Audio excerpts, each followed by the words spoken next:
किसी समय की बात है, एक छोटे से गांव में एक विशाल और डरावना पेड़ था। गांव के लोग कहते थे कि उस पेड़ पर एक पुराना श्राप था।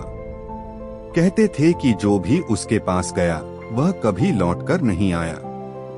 रात के समय जब हवा चलती तो पेड़ की टहनियां अजीब आवाजें निकालती, जिससे गांव वालों का डर और बढ़ जाता। गांव में एक 10 साल का बच्चा था जिसका नाम अर्जुन था। वह बहुत जिज्ञासु और निडर था। उसने ठान लिया कि वह इस रहस्य का पता लगाएगा। एक दिन वह अपने दोस्तों से बोला, डर केवल हमारे दिमाग में होता है। मैं इस पेड़ के पास जाकर देखूंगा कि इसमें क्या सच है। गांव वाले उसे रोकने लगे, पर अर्जुन नहीं माना। वह अकेले ही रात के समय उस पेड़ के पास पहुंचा। जैसे ही उसने पेड़ को छुआ, अचानक हवा तेज चलने लगी और टहनियां सरसराने लगी।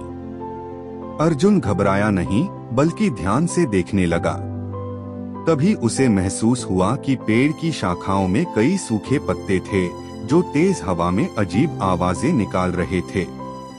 उसने एक मशाल जलाई और ध्यान से देखा। पेड़ पर कोई भूत प्रेत नहीं था, बल्कि कुछ पुराने पक्षियों के घोंसले और सूखी शाखाएं थी जो हवा से हिलती थीं और डरावनी आवाजें निकालती थीं। अगले दिन अर्जुन ने पूरे गांव को बुलाया और समझाया, यह पेड़ श्रापित नहीं है, बल्कि हमारे डर ने इसे भूतिया बना दिया था। गांव वालों को अपनी गलती का एहसास हुआ और उन्होंने उस पेड़ को साफ करके वहां एक सुंदर मंदिर बना दिया। इस तरह अर्जुन ने सबको सिखाया कि डर केवल हमारे दिमाग में होता है और हमें सच्चाई को जानने की कोशिश करनी चाहिए, न कि अंधविश्वासों में फंसना चाहिए।